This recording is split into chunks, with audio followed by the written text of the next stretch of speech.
नमस्कार, आदाब। मैं हूं आपके साथ माजिद अंसारी और आप देख रहे हैं रियल एक्सप्रेस। जी हाँ, इस वक्त ज्ञानवापी मस्जिद का मुद्दा हो या फिर कुतुब मीनार का। जी हाँ, कोर्ट में मामला चल रहा है और इस पर देश भर में चर्चाएं हो रही हैं। सोशल मीडिया पर भी लोग तरह तरह के कमेंट्स कर रहे हैं और जिसकी वजह से पुलिस भी धरपकड़ कर रही है। इन तमाम मुद्दों के बीच हमारे साथ चर्चा के लिए हमारे साथ मौजूद हैं डॉक्टर वसीम गाजी साहब, जो कि इस्लामिक स्कॉलर हैं और बहुत ही बारीकी से मुसलमानों के तमाम मसाइल पर नजर रखते हैं। तो चलिए, सबसे पहले मैं कुतुब मीनार पे जो साकेत कोर्ट का फैसला आया है उस पर ही बात करता हूँ। सबसे पहले आपका हमारे रियल एक्सप्रेस पर आपका बहुत बहुत स्वागत है। शुक्रिया। वसीम साहब, अभी साकेत कोर्ट का फैसला आया है और फैसले क्या फिर अगली सुनवाई 9 जून को है। लेकिन आज के जो चर्चाएं हुई, जो बहस हुई, उसमें हिंदू पक्ष की दलील है कि 27 से हिंदू और जैन मंदिरों को तोड़कर यहाँ पर कुतुब मीनार का निर्माण किया गया। परिसर में इसके तमाम साक्ष्य मौजूद हैं। वो उनकी मांग है कि यहाँ पर उनको पूजा की इजाजत दी जाए। और इन तमाम मुद्दों को आप कैसे देखते देखिए, पहली बात तो जब से हिंदुस्तान आज़ाद हुआ है या उससे पहले भी मुसलमानों ने कभी नहीं कहा कि कुतुब मीनार हमारा है। वो गवर्नमेंट ऑफ इंडिया के पास है, आर्कोलॉजिकल सर्वे के पास है। और आज जो गवर्नमेंट है वो बीजेपी की है, आरएसएस की है, भाजपा की है। तो हमने तो कभी कहा नहीं। अगर वो कह रहे हैं कि यहाँ पे मंदिर था तो मंदिर रहा होगा। तो अब तो इनको 50 साल पहले ले लेना चाहिए था, जब हिंदुस्तान आज़ाद हुआ था तो उसी वक्त वहां पे मंदिर बना देना चाहिए। दूसरी बात यह है कि अब इसमें अदालत में जाने की जरूरत क्या है। जब मैं बाबरी मस्जिद एक्शन कमेटी का मेंबर था, मैंने अपनी जिंदगी के 8-10 साल उसमें बर्बाद किए।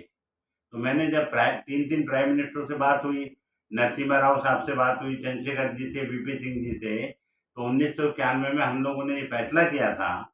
अशोक सिंघल साहब थे, आरएसएस के तमाम लोग थे, प्राइम मिनिस्टर ऑफिस के प्राइम मिनिस्टर के डिनर था कि भाई आप जितने भी हैं सारी मस्जिदों की आप लिस्ट बना लीजिए। आपको जितनी मस्जिद चाहिए आप ले लीजिए। बाकी जो मस्जिद बचे उनकी आप हमारे नाम पर रजिस्ट्री कर दीजिए और उसमें मोहर लगा दीजिए कि ये लीगल है। आप जितनी भी मस्जिद हैं हिंदुस्तान में, या ताजमहल है या लाल किला है, अगर मैं होता और मैं इनको ये मानता वाकई आस्था का सवाल है, तो पहले 2 दिन आप पार्लियामेंट सेशन बुला लीजिए, बिल पास करवा दीजिए और जामा मस्जिद जो पुरानी दिल्ली की है वहां से शुरू करिए। क्योंकि हो सकता है कि वहां पर भी शिव मंदिर हो। ये फिर आप 5 साल, आपने 50 साल बाबरी मस्जिद में बर्बाद कर दिए, 25 साल आप ज्ञान वापी मस्जिद में बर्बाद कर देंगे। उसके बाद फिर आप जो है बाकी तो हमारा जो मुल्क के बाकी मुद्दे हैं वो कब होंगे।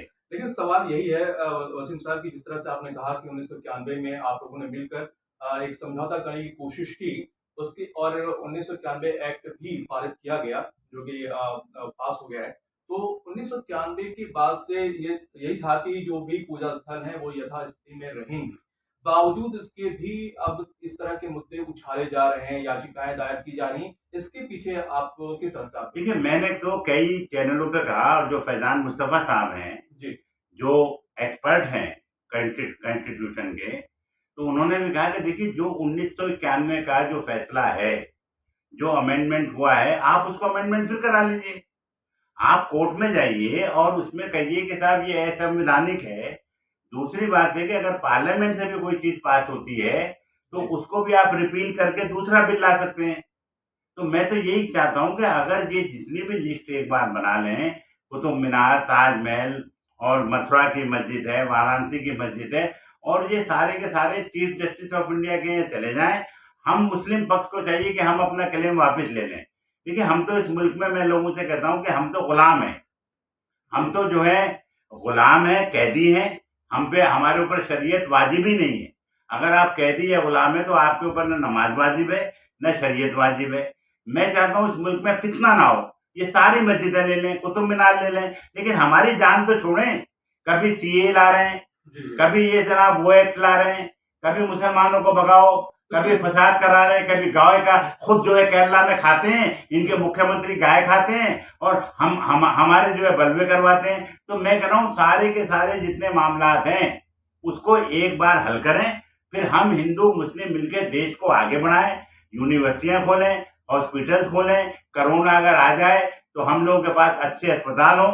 और अगर नाम, हाँ, एक काम और कर लें, ये Akbar road, Babar road, Aurangzeb road, अगर ये लोग गद्दार थे, इन्होंने जो है जनाब हिंदुओं को मारा, मस्जिद मंदिर गिराए, मस्जिदें गिराई, तो इनके नाम 70-80 साल आज हो गए, क्यों उन रोडों पे चल रहे हैं? उनके नाम भी गिराएं और उसका नाम चेंज करें, हो सकता है नीचे से कुछ पेट्रोल निकल आए नाम चेंज करने से।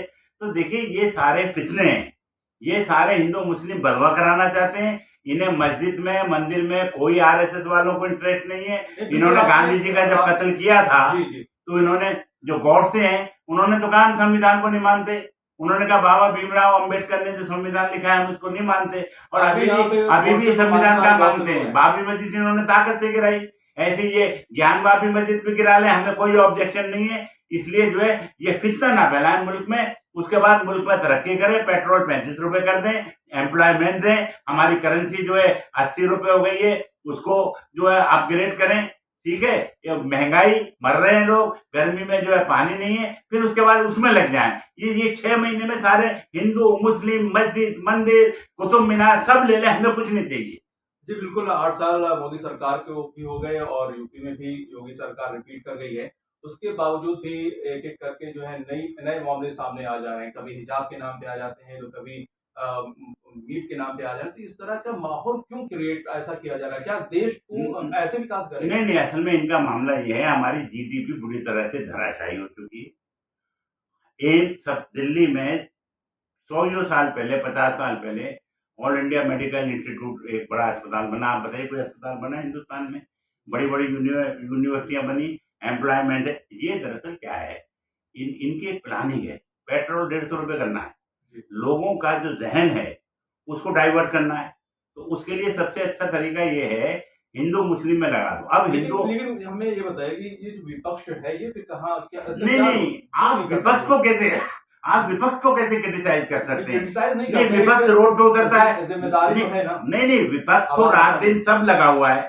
अभी आपके जनाब जो तेलंगाना के मुख्यमंत्री हैं, पंजाब का दौरा करके आए हैं, केजरीवाल बोलते हैं, लेकिन जो विपक्ष की जो एक्टिविटीज हैं वो जो है होम मिनिस्ट्री ने बैन कर रखा है इस सरकार ने, कि उनकी कोई एक्टिविटी टीवी पे नहीं आनी चाहिए। अब आप ये बताइए, जो रूलिंग पार्टी करोड़ों के ऐड दे रहे हैं और मीडिया में दिखा रहे हैं, उसी से तो जनता जान रही है। जब आप विपक्ष की एक्टिविटीज को, उनके धरने, वो सड़कों पे आए हुए हैं, उनके प्रोटेस्ट, आप जब टीवी पे दोगे ही नहीं, चैनलों में दोगे ही नहीं, तो आपको कैसे पता चलेगा कि वो विपक्ष क्या कर रहा है? विपक्ष अपना रोल पूरा प्ले कर रहा है। तो आप सीधी तौर पे ये कहना चाहते हैं कि क्या देश में डेमोक्रेसी जो है वो खतरे में? नहीं, डेमोक्रेसी कोई खतरे में नहीं है। मुद्दा ये है कि इन लोगों का, जो ये गॉडसेवादी लोग हैं, इनका ये था कि ये इसको हिंदू राष्ट्र बनाना चाहते हैं। और मैं तो 50 साल से कह रहा हूं कि इसको हिंदू राष्ट्र घोषित कर देना चाहिए। जिस तरीके से हमारे हिंदू भाई सऊदी अरब में और दुबई में रहते हैं, वो इस्लामिक स्टेट है, ऐसे ये हिंदू स्टेट कर दें और हम यहाँ रहेंगे गुलाम बन के। हम तो देखिए, हमारे हिंदू भाई जो हैं वो 90% है, वो हमें चाहे तो गुलाम बना के रखें, चाहे सर पे रखें, चाहे हमें पैरों में रखें। हम इस मुल्क में जो है कोई फितना नहीं चाहते, बलवा नहीं चाहते। लेकिन संविधान तो सभी को अधिकार देता है।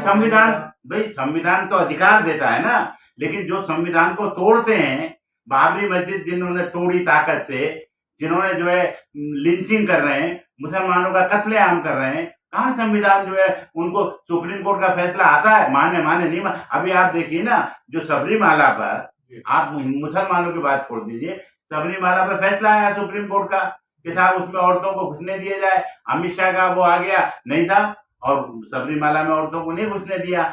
बाबरी मस्जिद के बारे में जो फैसला आया, उसमें यह आया कि साहब यहाँ पर कोई प्रमाण नहीं है कि यहाँ पर मंदिर था और यहाँ पर जो है मस्जिद नहीं थी, लेकिन हिंदुओं की आस्था का सवाल है, तो उसमें आर्बिट्रेशन हुआ था। Chief justice of India Ranjan Gogoi ने कोई वर्डिक्ट नहीं दिया था, उन्होंने तो एक्सचेंज किया था कि साहब ये मस्जिद आप इनको दे दो, उसके बदले में प्लॉट ले लो। तो मैं तो ये कहता हूं कि हमारी तरफ से मुसलमानों के, और ओवैसी जो बयान देता है चैनलों पे, वो इन्हीं का आदमी है, आरएसएस और बीजेपी का आदमी है। हम तो कहते हैं ना, मुसलमानों के सबसे बड़े हमदर्द बनते हैं। नहीं, मुसलमानों का हमदर्द है तो तेलंगाना में और आंध्रा में पानी नहीं है, लोग परेशान हैं, वहां से यूपी में भाग के, बिहार में भाग के वहां क्यों आ रहा है जहाँ बीजेपी की गवर्नमेंट बनवानी है? क्यों नहीं ये लोग जो है तेलंगाना में जाते हैं? क्यों नहीं ये लोग आंध्रा में जाते हैं? क्यों नहीं ये लोग वहां जाते हैं जब बीजेपी की गवर्नमेंट है? इनका जो मकसद है वहां पे जहां जहां सेकुलर लोगों की गवर्नमेंट है, बंगाल है, बिहार है, उत्तर प्रदेश है, वहां ये फितना, ये तो जो ओवैसी है दलाल है, बीजेपी का दलाल है ये। इसमें कोई इनकम टैक्स की रेट नहीं होती, इसमें कोई ईडी की रेट नहीं होती, हजारों लाखों करोड़ रुपए कमा के बैठा है। हिंदू देवी देवताओं को इसका भाई गाली देता है, माँ सीता की तौहीन करता है, उसके बाद भी खुला छूट रहा है। और एक आदमी पत्रकार जाता है और वो थोड़ा सा हाथरस चला जाता है तो उसको अरेस्ट करके आज तक उसकी बेल नहीं हुई है। तो ये सारा जो है, ये जो लोकतंत्र के आड़ में ये जो धक्काशाही चल रही है, भीड़ तंत्र चल रहा है, इसको चलने दीजिए। मैं मुसलमानों से एक निवेदन करूंगा, आप पार्टी ना बने, ये सारी मस्जिद ले लें। हम पे मस्जिद फर्ज नहीं है, हमारे ऊपर नमाज फर्ज है और हम गुलाम हैं। हम गुलामों पे शरीयत फर्ज नहीं होती है। लेकिन आप फितने के शिकार ना हो, ये आपको फसाद कराना चाहते हैं। गुलामी की बात करके आप एक तरह से काफी नाराजगी जाहिर करना चाह रहे हैं कि हम गुलाम हैं, इस देश में हम कुछ नहीं है, डेमोक्रेसी है, अभी भी लोकतंत्र है, लोग अपनी आवाज उठा रहे हैं, फिर क्यों आपको ऐसा लगता है? अरे लोकतंत्र तो मुल्क में है ना। आप मुसलमानों की बात मत करिए, चर्च गिराए जा रहे हैं कि नहीं गिराए जा रहे हैं? आप ये बताइए, मस्जिदें जो है गिराई जा रही है कि नहीं गिराई जा रही है?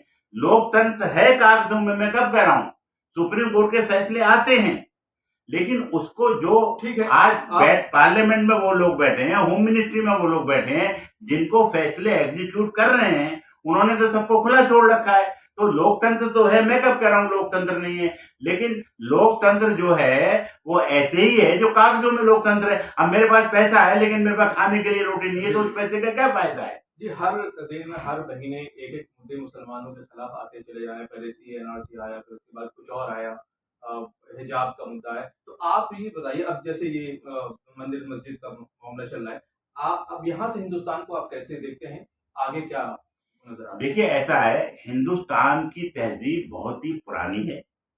हिंदुस्तान का कोई दुनिया में कोई बाल बाका नहीं कर सकता। ऐसे लोग बहुत आए, बहुत जाएंगे, 2-1 साल में ये भी चले जाएंगे। और ये जो मौजूदा जो हमारे वजीर आजम साहब हैं, इनके आने के बाद हुकूमत स्टेट कम हुए हैं। कर्नाटका में इन्होंने जो है हेरा फेरी से गवर्नमेंट बनाई, गोवा में इन्होंने जो है नहीं बनाई, उसके बाद राजस्थान में ये नहीं है, उड़ीसा में नहीं है, केरला में इनकी जमानतें जब्त हो गई, तमिलनाडु में नहीं है, बंगाल में नहीं है, बिहार में जो है ये मिलजुल कहना है, दिल्ली में नहीं है, पंजाब में नहीं है, ये है कहाँ? इन्होंने ये प्रोपगंडा कर रखा है कि जैसे कि हम हर जगह हैं। बीजेपी खत्म हो चुकी है, मिल मिला के हेरा फेरी से खरीद फरोख्त से चल रही है। लोकतंत्र इस मुल्क में रहेगा, हिंदू मुसलमान मिलकर रहेंगे, ये एक वक्ती फेज है, ये निकल जाएगा। मुल्क की तारीख में इस तरह के इतिहास में इस तरह की बातें आती है। मोदी से क्या कहना चाहते हैं? देखिए, मैं मोदी जी से ये कहना चाह रहा हूं, मोदी जी आपको बहुत ज्यादा मजबूत मेजॉरिटी मिली है। आप चाहें तो जवाहरलाल नेहरू की तरह आप एक मजबूत लोकतंत्र कायम कर सकते हैं। आप पटेल के जो है अनुयायी हैं, और पटेल ने जो है हिंदुस्तान की इंटीग्रिटी के लिए जितना काम, बेहतरीन काम पटेल साहब ने किया है, उतना जवाहरलाल नेहरू ने नहीं किया। तो आप सबका साथ, सबका विकास, सबका विश्वास की बात करते हैं, लेकिन जो ग्राउंड जीरो पर है, भाई आप, मैं कब कह रहा हूं आप मस्जिद मंदिर मत ले लीजिए, लेकिन फितना मत फैलाइए। मोदी जी से कह रहा हूं, आप सारे फैसले कर दीजिए, पार्लियामेंट बुला लीजिए, इनको जितनी मस्जिद मंदिर हिजाब सब आप पाबंदी लगा दीजिए। आप मुस्लिम औरतों पे पाबंदी लगा दीजिए, घर से नहीं निकलेंगी। आप मीट पे पाबंदी लगा दीजिए, हिंदुस्तान में ना मीट बिकेगा, ना बकरा बिकेगा, ना अंडा बिकेगा, हम तैयार हैं, हम सब्जी खा लेंगे, लेकिन इस मुल्क को बचाइए मोदी जी। अगर ये मुल्क नहीं रहा तो श्रीलंका बन जाएंगे हम। जी, एक आखिर में एक मैसेज मैं चाहूंगा कि युवाओं को दे दीजिए कि जो सोशल मीडिया पर एक दूसरे से लड़ रहे हैं और देश का भविष्य जो है।